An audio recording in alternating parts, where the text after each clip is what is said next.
Now, before we start, Demon Slayer fans, please, I'm on your side. Just watch the whole video, please. And for those of you who don't like Demon Slayer, there's a little bit of stuff in here for you too.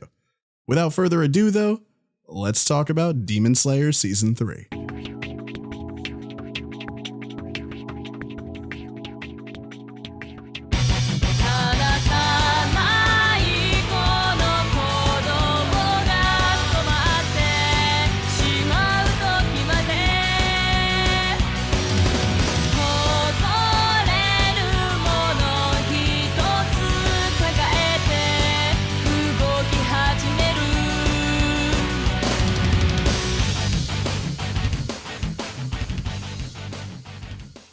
Now, before we get further into the video, it would mean the world if you can like, comment, and subscribe to let me know you guys are enjoying the content. We also have a Patreon and Discord in the description below, so check that out if you're interested. Now back to the video. I honestly never thought I'd have to make a video like this for Demon Slayer. This being the same show that in 2019 jumped to unprecedented success. So much so that the manga sold numbers that of which were never seen before. Okay, yes, One Piece, I see you. For a new series though, this was insane, and it truly opened the doors for other series, like The Best Shonen, don't at me, Jujutsu Kaisen, to follow in its footsteps. But you know all of this already. Some people claim it's just that damn good, while others said it was just because of the animation, but one thing that everyone could agree on was that this show was pretty as all hell. Animation is the reason for Demon Slayer's success or not has been prevalent even to this day, and with season 3 finally wrapping up, I believe more and more people are pushing that narrative, which got me thinking, were they right? So I decided to go back and check the season with a critical eye, meaning I watched Moist Critical's review on it, and here are his thoughts. No, I'm kidding. Here are most of his thoughts. All right, for real, it's a joke. We call that satire in the biz. Proceed to laugh? Okay, fine, whatever. So first, let's talk about the bad. Starting with the low poly 3D Sega Dreamcast elephant in the room. Yeah, these fish things fucking suck. Although, you gotta admit though, they're pretty funny. Like, kinda cute, you know? Look at them waddling, not a care in the world. Honestly, upon closer inspection, I think I'd probably kill for these things. Little legs and arms with weapons and weedle baby baboo. All jokes aside, people really seem to have a problem with the 3D this season. Which, yeah, there's a little bit more in this one, I'd say. I agree 3D is ass a lot of the times, but we live in a world post Abunai Sisters, so there's truly no reason we should be complaining. 3D is often the scapegoat when it comes to hating on a show's animation, but I feel like these days that is such an old mindset. Heavy hitters like MAPPA use it in even their critical darlings like JJK and Chainsaw Man. Obviously, those were also criticized, but like, I mean, how can you criticize this?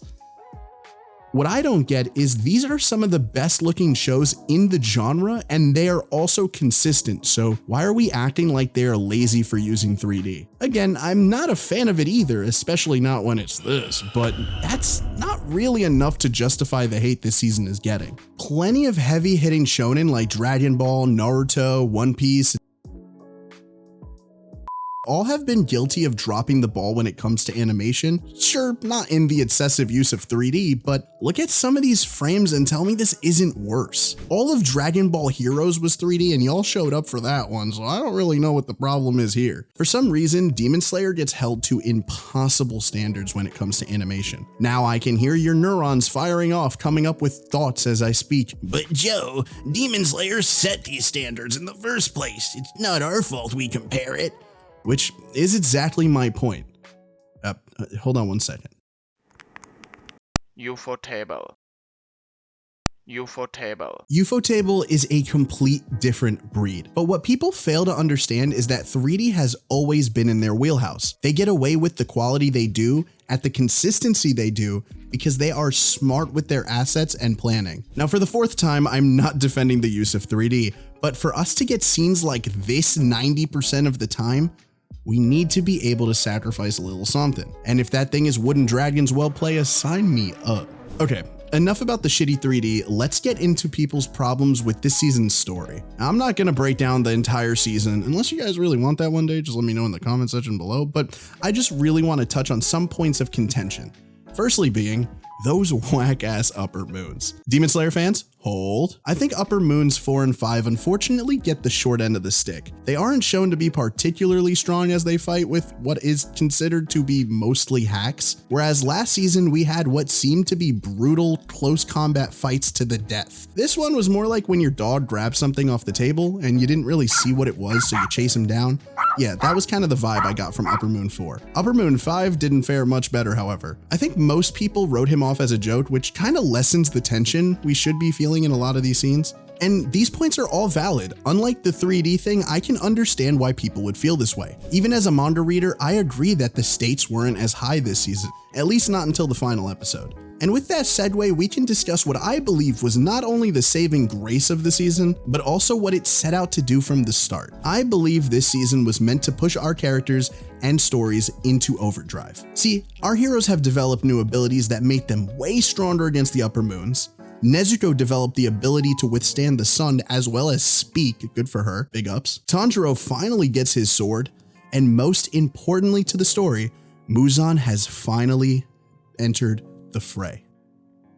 The pieces are all being set up to provide us with a final arc that I think everyone can enjoy on some level. So because of that, I pity this season's placement in the story. You see, this season acted as more of a transitional stage of the story, and it unfortunately shows. Upper Moons 4 and 5 are strong, but we needed to see just how strong the Demon Slayer marks are, and they had to be the test dummies. It reflects poorly on them, but really whoever the enemies were for this arc would have had the same unfortunate end. While I think I do agree this season is the weakest out of the 3 we have available as of me making this video, it's still an extremely beautiful journey. Look at this animation and tell me these animators didn't have rent due.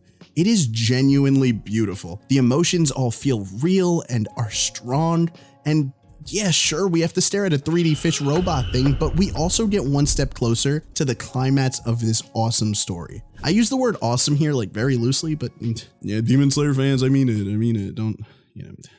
Anyway, Demon Slayer isn't my favorite anime. Hell, it's honestly not even in my top 5, but I'll always respect the work that, hold on one second. Ufotable. I'll always respect the work that Ufotable does because they've always pushed the medium to its limits. So criticize the season all you want, air out your grievances in the comments and tell me I'm wrong. But if you think that this anime is bad, well, you've clearly never watched Abunai Sisters. Thanks so much for watching, everyone. Let me know what you thought of this season in the comments below.